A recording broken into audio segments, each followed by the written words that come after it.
Warning. Our YouTube channel and its videos may contain scenes, language, and content that may not be appropriate for all audiences. These videos include surveillance footage, undercover pursuit of suspects, actual police and rescue operations, and fearless confrontations. If you do not approve of the content, please do not watch our videos. If you wish to continue, we strongly advise that you proceed with caution. Viewers' discretion is advised.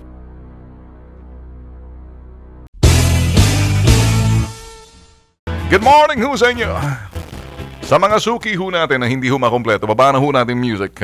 Hindi daw ho makompletong araw, pasensya na ho kayo kahapon kung wala ho tayo. May dahilan po kasi. Anyway, Biyernes, so thank God it's Friday. Ang iba sa inyo, siguro naman nakabuelo na, kaya medyo up and about kasi bukas Sabado. May mga opisina ho kasi walang pasok pagdating ho ng Sabado. So sa amin ho kasi, sinasabi lang ho namin sa inyo, I wish and I hope na kayo ho'y nasa magandang kalagayan ngayon. Inaasahan ho namin na kayo ho'y pakikinig ho sa atin, medyo iibahin ho yung tema ho natin. Ibahin ho natin yung tema natin sa ginagawa ho ng ating nauna, yung aking nakababatang kapatid na si Tula Erwin. By the way, marami ho nagtatanong, sino ho bang bata, sino matanda? Sa aming tatlo, ako ho yung pinaka matanda ho sa tatlo sa amin. Huwag nyo na ho isama si Mon dahil milya-milya yung diferensya ng tanda ho namin kay Kuya Mon. Mga 11 years to 12 years. Kami ho mga mag-uutol, mga striking distance na nandoon lang ho kami, makikita nyo. Kung kayo ho'y nag-iisip ho na ako yung pinakabata, hindi po. Sa T3, ako ho yung pinakamatanda. Ang bunso ho si Erwin. Dagul nga lang si Erwin. Ako kasi medyo iba. Ako ho yung matanda. Baliktarin ho. Si Rafi ho yung sunod sa akin, si Erwin ho. Sa mga nagtatanong ho yan, trivia ho yan. Just answering you. Yung mga katanungan. Oy, salamat nga pala doon sa mga nagpapadala ho ng kanilang mga comments. As you can see, habang ho tayo nag-face, ito ho sa ating live stream sa Facebook, nakikita ho yung mga comments ho ninyo. Nababasa ko ho yan sa sobrang dami. Talagang pinagtsatsagaan ko. Exactly. Tell us exactly, kayo ho mga Pinoy overseas, not necessarily mga OFWs. Iba naman ho yung mga overseas Filipino workers sa mga Pinoy overseas. Sa iba't ibang parte ho ng mundo, good morning ho sa inyo mula ho sa Maynila. Gabi ho ngayon sa Canada and in the US. And depende ho sa time zone kung saan parte ho kayo ng mundo. Kami ho yung nagbabati sa Manila time. It's 9:14.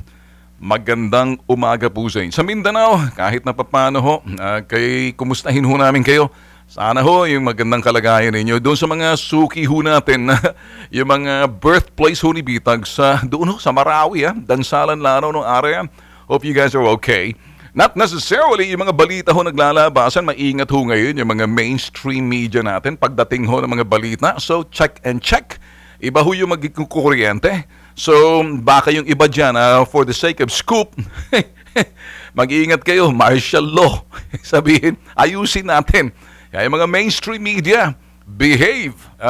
Well, kasama ho pati, yung mga sa social media kasi, kung titingnan ho natin, kung talagang paiiral ho talaga ng mga nasa mainstream media, yung sinasabing factuality, and doon sa sinasabing timeliness and truthfulness, mahalaga ho yan. Diyan ho nakakamtan yung sinasabing integridad, kredibilidad, at tiwala. Kapag ikay sumisemplang-semplang, mahuhubaran kayo sa mainstream media. Hindi ako nangangaral ho rito. May formula ho kasi. Alam naman ho to ng mga iba ho talaga sa mainstream media. Ibig sabihin, yung mga malalaking network, yung mga dyaryo dyan, medyo siguro naman kahit na papano, nag-iisip-isip hong karamihan sa atin. Ano ho yung iniisip? Abay, may mga negatibong pag-iisip. Merong ibang mga lalang, meron ibang sinasabi, tama lang yung martial law. Samot-sari ho yung mga, eto ho'y pananaw sa martial law. Marami hong nangangamba. Marami rin hong iba, hindi pa nangyayari. Eto na, nauna ho yung takot. Lahat ho ng bagay kapag bago ho na hindi ho regular, na dumarating ho sa giling ho ng ating pamumuhay sa isang lipunan, sa isang bansa, at may bago ho, it will always be looked and perceived as, pag sabihin pagbago, there is uncomfortability that sometimes leads into fear and uncertainty. Yun hong pangamba na yun, na uuwi ho yan sa sinasabing medyo bago, hindi doon sa regular na bagay na nakasanayan ho natin sa giling ho ng ating pamumuhay sa lipunan. Kung ikay taxi driver, good morning nga pala doon sa mga sumusubaybay ho sa atin sa mga Grab taxi, sa mga regular na taxi, sa mga taxi squad ng TV5, good morning ho sa inyo. Sa mga nagda-drive ho ng kanilang mga sasakyan na talagang iba ho ang dating ng Radyo 5, lalo-lalo na pag nagkasunod ho yung Tulfo Brothers, si Erwin muna, tapos yung Bitag Live, iba ho ang dating namin sa inyo. We thank you so much doon ho sa inyong tiwala at inyong pagsusubaybay sa kakaibang programa. Hindi ho dahil gusto ho naming maiba, iba lang ho talaga ang presentasyon ho namin. Kami nagpapasalamat ho. Wala hong busal sa amin dito, wala hong kadena sa leeg namin na hinihila kapag medyo may ginagawa ka, hinihila yung kadena sa leeg mo, tapos reminder o ingat ka, pag hindi, bubusalan ka. Itanong nyo ho sa ibang mga network yan, okay? Wala na hong pakialam. Sa amin lang ho dito ho sa TV5, we're not treated that way. Isa ho sa mga dahilan kung bakit nandito ho si Bitag, nandito ho si Ben Tulfo. Ako ho kasi, unfiltered ho yung aking mga sinasabi. And I understand responsibility. Alam kong ibig sabihin ng ito ho'y pagiging responsable at pananagutan mo na ikay magsasabi ng katotohanan at lahat mga sasabihin mo itumpak, hindi palpak. Hindi ba? Ngayon, ang responsibilidad ho kasi sisiguraduhin mo hindi mo binibilog, hindi mo chinuchubibo yung utak ng mamamayan or yung tao. Kaya nandoon, malalaman ho na mga nakikinig at sumusubaybay, kapag ikay totoo, depende roon sa mga, sabihin na ho natin, sa mga sinasabi mo. Either yung mga sinasabi mo tatatak sa isentido at isipan ng simpleng tao na ang tawag natin masa, tatatak sa kanila at yung tatak na yon ay tatak ng tiwala at paniniwala, or tatatak na parang dating ay ano ba yan? Ano ba yan? So, yan ho eh. To and through. Depende na ho kung paano ho yung perception ninyo sa bawat isa. Now, talking about martial law. Okay. Kaya ho, sisegue ho ngayon mga boss. Sisegue ho tayo lalo-lalo na doon sa mga gutom sa balita na sumusubaybay ho. Ito hong aking ginagawa. Kasama na ho, may entertainment value, the seriousness, angry, sometimes ito ho, intelligent talk, real talk, hard talk, unfiltered, nagagawa ho ng Bitag yan. So, pag-uusapan ho muna natin. Now, let's try to analyze. Kasi, pag kayo ho'y nakikinig ho sa akin, gusto ko hong inaanalisan ninyo ang bawat salita na lumalabas sa aking bibig. Kung ako ba'y nambobola, or either malalaman nyo kung ako ho'y nagpapatawa, or medyo light moment, or entertainment value, or serious matters, pag pinag-uusapan ho yung mga seryosong issue. Get it, mga bossing? Okay, mga bossing, mga jeepney drivers, mga lola at lola, yung mga suki ho natin sa mga call centers, nakikinig ho sa atin na pauwi. At yung mga ginang na tahanan na nakagisnan na ho, lalo-lalo na yung mga OFW natin na talagang sila ho'y tiyaga talagang sumusubaybay. Yung iba naman ay sasabihin, Sir Ben, hindi muna ako makakapanood sa'yo. Anyway, nandyan naman, mapapanood ko yan, uploaded naman sa YouTube yan, uploaded, nandyan lang naman yan, nakapost lang naman yan sa Facebook page ninyo. Sakaling gusto nyo hong subaybayan, kami ho, mga magkakapatid, may sarili ho kami mga Facebook page. Ito sa Bitag Live kung saan mapapakinggan, masusundan nyo ho ako, yung mga bagay na kinikilos ho namin, yung mga plano ho namin, and some other moments, light or serious, sa Facebook page ho namin. So ngayon, going back, pag-usapan ho natin dito. Marami hong nangangamba. Meron ho mga nasa politika, may mga iba naman dyan sa ibang sektor na intindihan ho natin pangamba nila.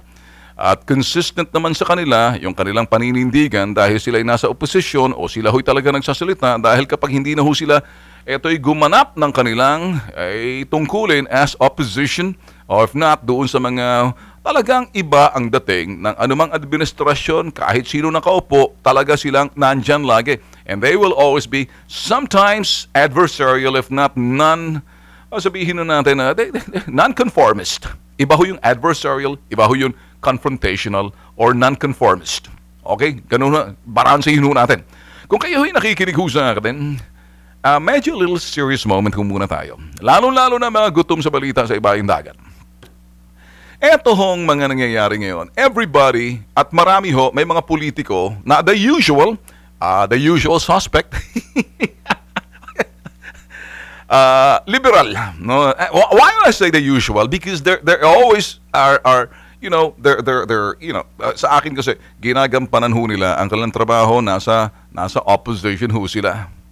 Ang anumang bagay ho pagdating sa politika, pag walang opposition, abay wala ho magche-check and balance. So tinataas ko ho ang respeto ko, I tip my hat kay Drilon, kay Kiko kay Kiko Pangilinan, at si Sino Trillanes and everybody. Sabi ni Drilon, I don't see any basis for declaring martial law. Sabi niyo ho. Wala. Sabi naman ni Kiko Pangilinan, what is happening in the South could be isolated terrorist acts, and they would oppose any plan to place the whole country. Sila ho, we all oppose the whole country under martial law. Si Trillanes naman, the usual. Pabatiin mo nga sandali si Sunny, all right. Okay. Wala ba tayong picture ni Sunny dyan kung kayo nanonood sa atin sa TV? Bakit nakikita kong drawing na mukha ko dyan? Hindi naman ang mukha ko yan eh. Sino ba ang drawing yung kakatusan ko? Kung drawing lang kayo ng mukha ko, ayusin nyo nga. Yan, si Sunny. Sabi ni Sunny, ayusin mo. Sige, tuloy mo. Ayusin mo kasi maraming taengang nakikinig sa iyong programa at nakikita ko at naririnig ko na rin sa aking mga bubwit na kayong mga Tulfo brothers, mga putok sa buhok. Ano? Wala kayong ginawa kundi saltikin kami. Mga sip-sip kayong mga Tulfo brothers kay Digong. Loko ka! Di pa ako nagsasalita, tinitira mo na. Tadyakan kita sa lalamunan mo dyan. Nakakita mo tuloy. Maayos ka. O sige, medyo ayusin mo. Bate. Magandang umaga. Shut up. Isalasin mo nga yan. Kasi hindi na maganda yung kanya mga sinasabi sa akin. Sabi ho narinig ko. Alam niyo ho kasi meron ho akong powers na interpret ko yung mga kahol ng aso. Tulad ng kahol ni Sunny T. Sabi nga pala ni Trillanes rito, si Duterte's erratic behavior is dangerous because the president has enormous powers. So imagine we give the powers of martial law to an unstable individual like Duterte and our country will be in jeopardy. Look who's talking from the guy who started the mutiny, and lucky enough because of the kanya ang boss ko, kung hindi dyan sa boss mo na ngayon tahimik lang, hindi ka pa nakalabas. O sabi niya, okay, furthermore, if we give Duterte an opening, the next declaration will be for the entire country. He is conditioning the minds of Filipinos that martial law is okay. No, that's an extreme option. Wow, man, ang galing talaga magsalita nito. Sino bang ghostwriter mo? Hindi ka naman ganun kung magsalita eh. Alam ko naman, obs.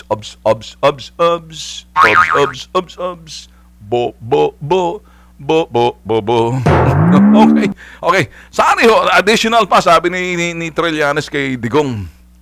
Trigger happy in declaring martial law in Mindanao and has been itching. Abay, sobrang talagang pangatin itong si President Digong to do so that he did not wait for the armed forces to give an assessment and control the situation within a manageable period. Ang galing mo talaga. Pilit naman talaga ako, Sunny. Okay talaga. Sino bang utot na nasa likod mong parang magsalita, parang akala mo? Exactly kung ano yung mga sinasabi ninyo, you were like that before nung kayo'y talagang nag-mutiny.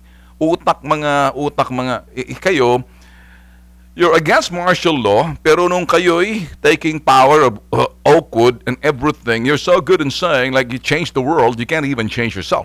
Before you change the world, you need to change yourself first. Because when people listen to you, eto, baka magpapaniwala, kaya lang booking eh. Sabi naman ng VP natin, abay, pagkatiwalaan daw natin yung ating Armed Forces of the Philippines. Mamimigay na lang daw sila ng mga relief sa kanyang tanggapan.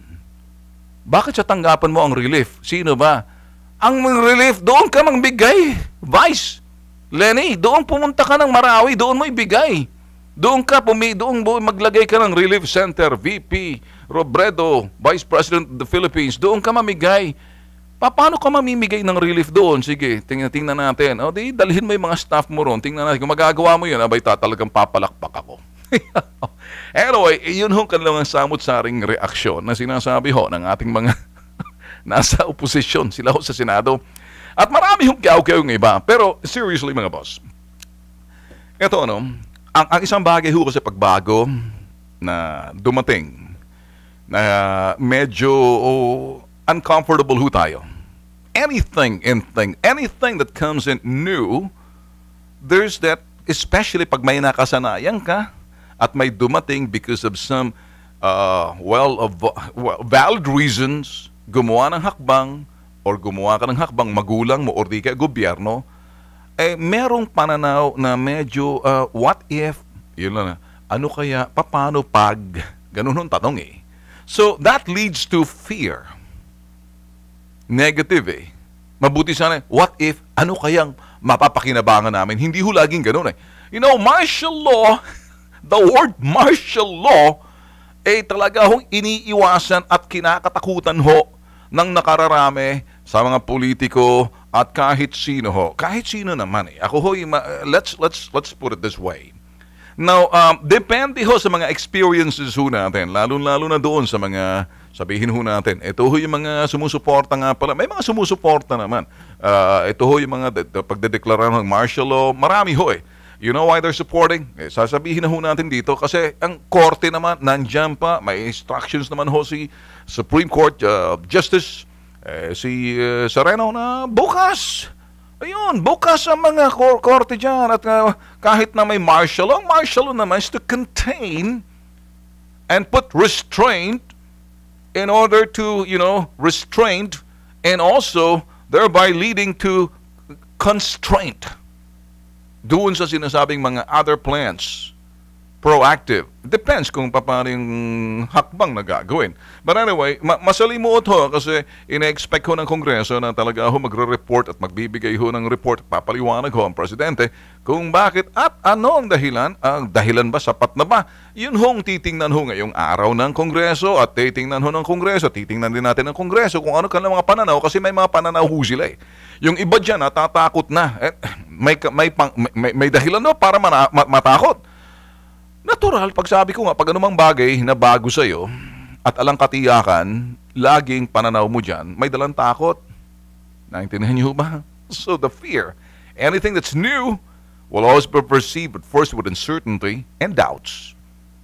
Uncertainty, doubts, suspicion, and therefore fear.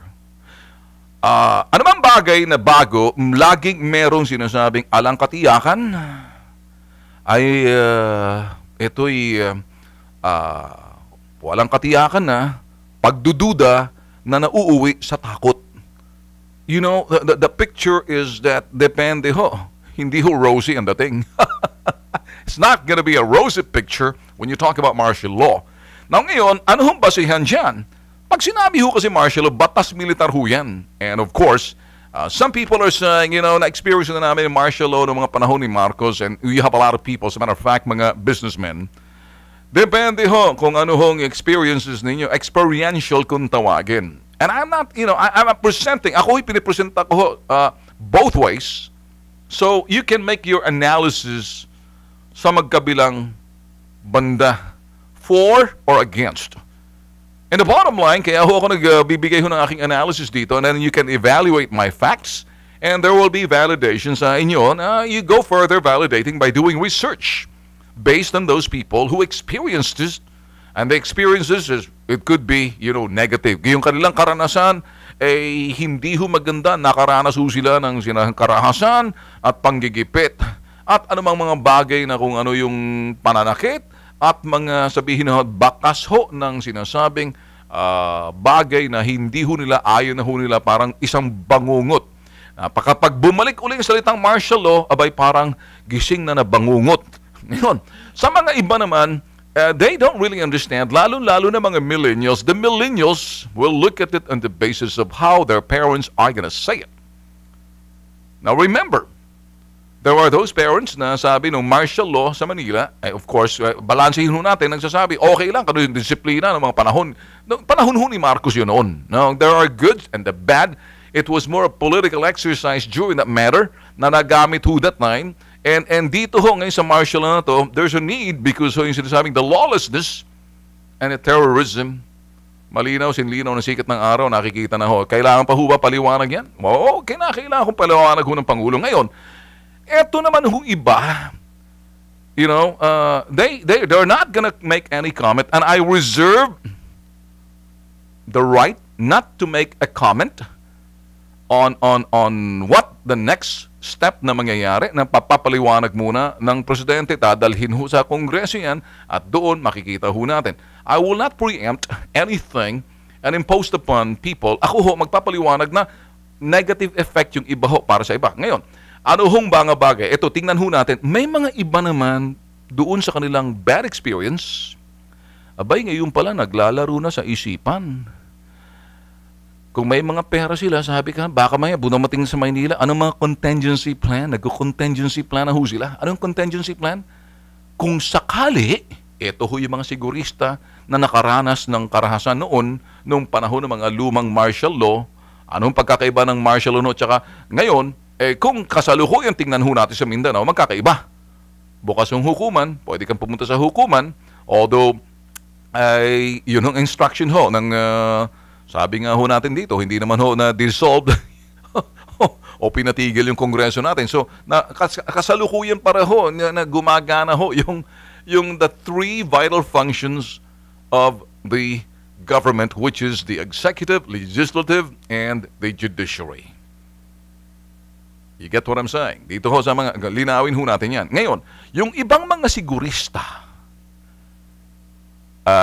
wag naman ho sanang na para kayo magagalit at maging responsable ho ako rito sa aking pananalita, lalo-lalo ng ibang mga nakikinig ho sa atin. Kaya mga nakikinig naman ho sa atin, hindi naman ho yung mga filthy rich nakikinig ho sa atin, mga simpleng tao, kapareho lang natin Mga simpleng totoong tao na talagang sila'y kontentado kapag nakita nila na maganda ang mga ginagawa, depende kung ano hong katanggap-tanggap ang ginagawa ng gobyerno sa mga hakbang ng gobyerno, yung sinasabing trust, nandoon pa rin. Okay? So, ano ho yung iba? Gusto ko hong tingnan yung utak ng ibang mga negosyanteng natatakot ngayon, nangangamba, abay nagkakalansingan ng bomboles, yung mga nervyoso. Alam niyo ba, nire-ready na yung mga passport nila. Alam niyo yung iba, nagwi-withdraw na ng malaking pera sa bangko at nilalagay na sa kanilang mga kahadiyero or kanilang yon. Alam nyo ba, bumibili na ng mga groceries, nag-stock na ho sila sa kanilang mga bahay. Alam nyo ba, abay medyo napapraning na ho, sasabihin nila kahit na ako'y dikit sa kasalungong administrasyon, kapag dumating na sa Maynila ang martial law, eto, wala na, kanya-kanya na yan. May mga power play na yan. Alam nyo ba, may ibang mga pag-iisip ng iba. Abay, paano ako agad lulusot kapag isang kuripas lang na parang medyo kay kaluskus lang konti, lipat agad, palabas agad. Alam nyo ba, pag sinabi kapag nagdeklara ng martial law sa Manila, dumating na rito, ito ho yung mga bagay na ay kong pag-uusapan, pero binabasa ko ho sa utak ho ng iba na nakaranas na parang ganyan ho sila, wag ho sana. Ang layo pa ho, nandoon na Okay? May mga conditionalities ho yan. Kaya lang ako, I would like to look at those people na talagang sila ho yung mga sinasabing mga preppers. The preppers of martial law. Anong ibig sabihin ng preppers? Nagpe-prepare na. Nag-i-stock na ng mga maraming mga canned goods and everything sa kanilang mga bodega just in case kasi pag nag-declare martial law tapos magkakaganiray, ganyan, magkaka-supply, yung mga may pera ka ba, i-withdraw mo na, ilagay mo sa kahit yero, yung mga magtatapit, nasaan yung passport ko, ready na, visa ko, yun ang mga ganyan. Saan tayo tatakbo pag sa probinsya just in case? Easy. Masyado kayo mga nervyosong preppers na kayo na mismo gumagawa ng bangungot nyo. Nus Mariosep kayo. Magbabalik ho. Standby ho. Kay Bitag ho to. Si Ben Tulfo, magbabalik ho. Okay. Baba na ho natin itong scoring na to. Okay? Sige. Okay. Sabi ho rito ng isa si yung Quint Mick. Good morning, Sir Bitag. Watching from Tiyong. Tiyang Company, South Korea. And then si Johnny Burgesen, watching from Sweden. Thank you. Si Grace Acosta. Good morning, Sir Ben. Alam ko kung ilan taon ka na. Pero mukha ka pang 45. Thank you. Pogi kasi. Easy. Okay, si Zinky Mary, 4 a.m. here. Good morning. Watching here in Jordan. Okay, sila ho yung mga nakikinig ho sa ating nanonood ho ngayon sa live stream ho natin sa Facebook page ng Bitag Live. Si June Dagasdas. Tama lang po, mag-martial law sa Mindanao dahil napakarami ng mga grupong kontra sa gobernador. And then si Jonalyn de la Cruz. Kaya nga saludo po kami sa inyo dahil yung mga analysis na napupulutan naming aral. Thank you. Si Mar Sapues, now listening Idol Band, sir, at 92.3 News FM. Sama-sama tayo till 10 in the morning. Sa Twitter naman, si Evelyn, sir, anyari talaga sa Luzon, nag-alala sa martial law sa Mindanao. For now, that's the best solution for Marawi. I'm from Mindanao, and I support martial law. Dito naman si Anna Rose Arellano. Idol, tama bang may martial law? Dami kasing nagsasabi sa akin, nakakatakot daw. Naguguluhan na po ako dito po. Tataas mo ng konti. Kasi ako naabutan yun. Sige, pag-usapan natin mamaya. Arlene Hashimoto, takot sila dahil may ginagawa sila laban sa gobyerno. Ito yung mga binabasa ho natin to, ano? Emily Merorada, morning, sabi, watching from Davao, masaya kami po dahil mas lalong safe at peaceful. Ang taga-Davao ho yan, si Vail Verenia. Good morning, Idol Ben. Ba't kaya ganon? Kung sino pa yung mga andito sa Luzon, sila pa yung malakas magreklamo at walang maitulong. Lalo na yung mga estudyante ng UP na utak iba ay nagrarally agad. Sabi ho si Cherry Ben, may parameters ang martial law ngayon. Kaya nga bukas pa rin ang mga korte at anumang oras ang kakayanan ng Kongreso, may kakayanan ng Kongreso, bawiin ang bisa nito. Bottom line is, if you are a law-abiding citizen, alakan dapat ikakatakot sa martial law. And then, okay, meron pa bang iba dyan? Mas binabasa ho natin. Marami ho, no? By the way, iba ho yung mga natatype lang ho na aking staff sa prompter ho natin binabasa. Dito ho sa nakikita ko ho rito mga pumapasok ho kasi naka-live stream tayo, so pati ho yung daloy ho ng mga comments ho ninyo. I thank you so much dahil nakikita ko ho, no? So I can't read them because it's too small. Mga letters. Okay, dito na ho tayo. Ano sa hindi rito? Emily Mejorada, bakit naman matatakot sa martial law ngayon? Hindi naman terorista at lumpuin ang lipunan. Kaya pagdasal na lang ang PNP at mga sundalo, safety nila at ang Pangulo natin na walang pahinga. Ayun ho, si Jazzy Canyazo, nakapagtataka mga Taga-Luzon ng protesta dahil ayaw nila ng martial law. And then, pero sabi niya, ako hindi ko nababasa natatabunan kasi ng aking iPad, taas mo ng konti. O tumigil na. Paano ko mababasa? Hindi ko na pwedeng basahin kasi naka-block na. Alright. Sige, okay na, di bali na. Okay, anyway, hindi kasi nakataas eh. Okay, anyway, let's talk more about this thing. It's 9:45. Diretso ho tayo ulit dun sa aking mga sinasabi kanina. Marami ho nakikinig ho sa atin kung kayo ho yung mga medyo millennials and you weren't even born back then. Nung panahon ng martial law, because I was already a teenager nung martial law. Nag-uumpisa, papasok pa lang sa teen during martial law. I was in my early teen. Yun ho. Depending nga ho, sabi ho natin, ito ho yung mga doomsday preppers. Who are these doomsday preppers tulad sa National Geographic?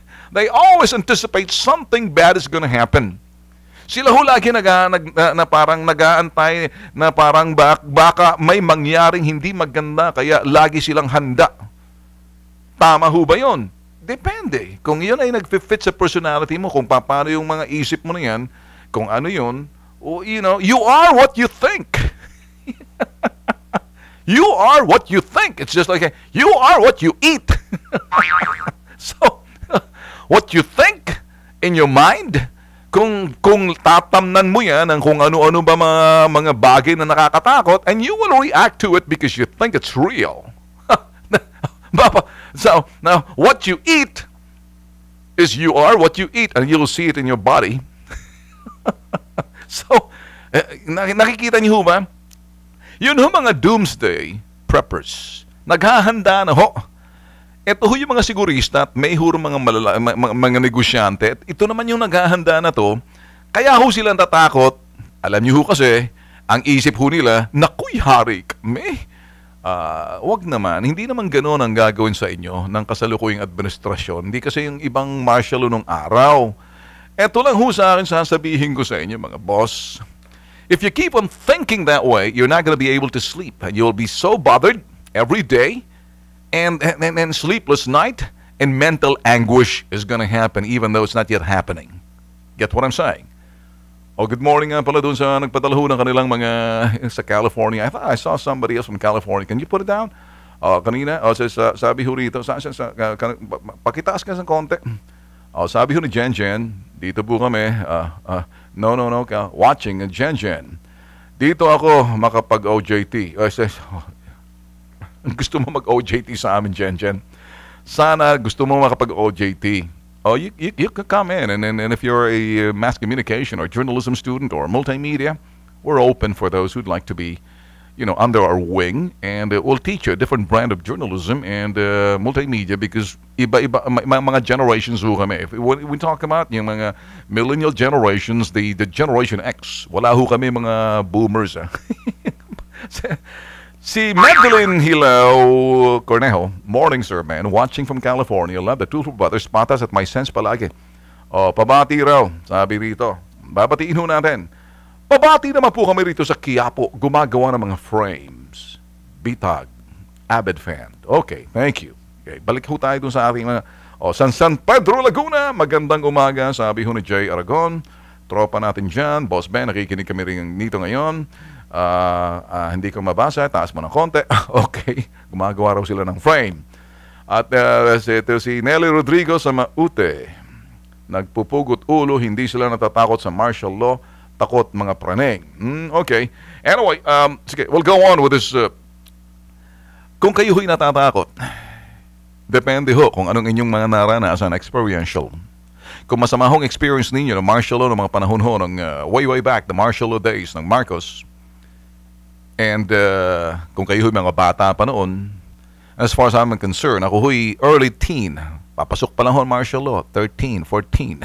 So, during those times, ang dating ho, because you're always sa bahay, hindi naman ako iba ho yung ways natin. So, I can only hear some things na napapakinggan mo, the bad, and then, but the life is normal because namulat yung mata ko roon.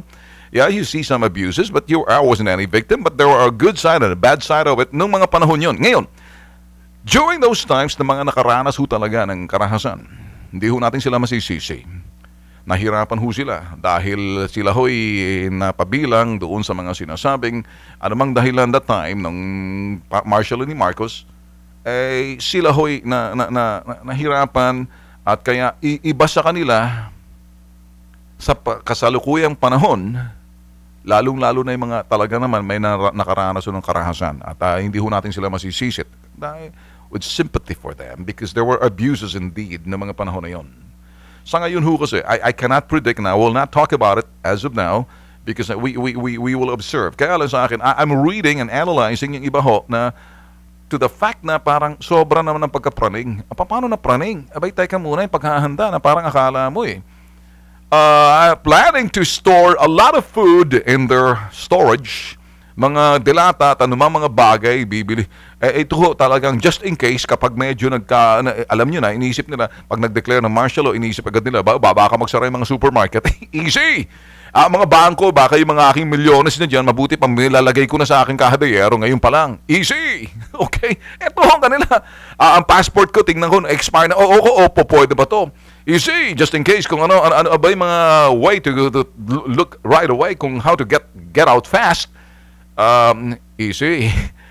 So nakikita ho nila na, there will be, if that's gonna be the case, naiisip ho nila, kung ano yung naiisip ho nila, sila lang ho nakakaalam, kaya nga naman, sila rin ho yung mga sinasabing mga praning na to the extent, doomsday preppers kung tawagin ho eh. Ina-expect ho nila the worst. Their motto is, expect for the worst and hope for the best. I mean, it's okay pag ikay nasa drug operations, it's okay kung ikay lalaban sa gera. Pero kung ikay nasa mapayapang lipunan at may gobyerno naman at medyo nilalabanan itong mga sinasabing mga terrorism or lawlessness, gumagawa ng hakbang sa kapakanan ho ng bansa, bakit kayo natatakot? Nagsasabi sila, pagdating dyan, ito pang pag-iisip nila. Let's analyze this, let's scrutinize their brains, and each and every brains na mabubuksan natin, ilalatag ho natin sa inyo. Okay, eto. Listen carefully, and we love to do the analysis para naman ho kayo med a little bit of an entertainment, sometimes overreactive, kumbaga exaggerated kung tawagin. Ito ang aking sasabihin ho sa inyo. Sila ho nag-iisip, at ito ho yung mga preppers, baka kasi itong mga preppers na to pag nagsalita might create confusion. So you only hear it here dito sa programang ito na pag narinig ko na kay Bento, at least nilatag natin not to create panic, not to create fear, but for you to look at it straight in the eye. Is it really nakakatakot? How do you define fear? F-E-A-R. Let me just define each letters. Because I was a student on Anthony Robbins states. Okay. Fear is defined as false evidence, E, appearing A, real, R. F-E-A-R. False evidence appearing real. You get it? Mga preppers, mga doomsday, mga praning. Tumigil nga kayo. At itong mga preppers na to, they will talk and talk and talk, and then eventually they like the same situations. And I can see some of them na hindi pa nagsasalita. Ang una dyan yung mga dilawan. Ang una dyan yung mga dilawan. Alam nyo bakit? Because they think, naku, kontra tayo. Kukuyugin tayo ng mga trolls nitong sila Digong. Hindi naman ganun siguro. Hindi naman ganun yung mga tinatawag niya mga followers. Kasi naman kayo, kung sobra kayo, wala kayong ginawa kasi. Kaya kayo takot na takot kasi wala nang tamang ginawa ang gobyerno sa inyo. Kaya kung anong ginagawa ninyong kalokohan din yung mga naiisip ninyong kahihinatnan. Nakikinig ba kayo sa malalaking network? Nakikinig ba kayo mga politikong putok sa buho? Maraming tinatago. Nakikinig ba kayo nagsisino-sino? Kaya yung isa dyan, magbibigay daw ng relief. Sinong niloloko mo? Sinong sinusuhulan mo? Yung mga maute? Bakit hindi mo purihin? Sabihin, suportahan natin ng Pangulo. Bakit sasabihin mo, magtiwala tayo sa AFP? Naku, Mariosep, kumain ka na nga ng champurado or caldo lugaw. Marunong ka pa. Pati ikaw, nababasa ko tuloy. Nagpapalakas, nagbabalanse ka. Just say, I'm the Vice President and I support the President for his declaration of martial law for now because I believe that it's a must because of a state of lawlessness and terrorism in Lanao that might spread. Let's look at it this way. For now, let's not panic. Hindi ba? And we trust that the AFP and our law enforcers can do the job. Hindi yung, I trust the magtiwala tayo sa AFP. Sino bang head ng AFP? Makinig ka nga, lugaw. Dikdik mo sa kokote mo. Tanggalin mo yung itlog na, yung itlog sa lugaw. Hindi ba? May itlog na, hindi ba? Yung bagang may arroz caldo, tapos may itlog. Tuktok mo sa ulo mo para maintindihan mo. Now, who's the commander-in-chief? Sino? You're the second in command, supposedly, hindi ba? AFP? Who's the commander-in-chief? Of course, kung sino pa, yung presidente mo. Presidente mo ba yan? Ayaw yung kilalanin, di ba? Naatat na kayo eh. Kaya ngayon, takot na takot kayo. Kayo yung mga preppers na sinasabi ko. Kayo yung mga namamawi sa mga singit. Kayo yung mga natatakot. And yung mga takot ninyo, binabato nyo sa tao para matakot yung tao. And then, magkakaroon ng uncertainty and doubt. Hindi madadala ang tao sa inyo eh.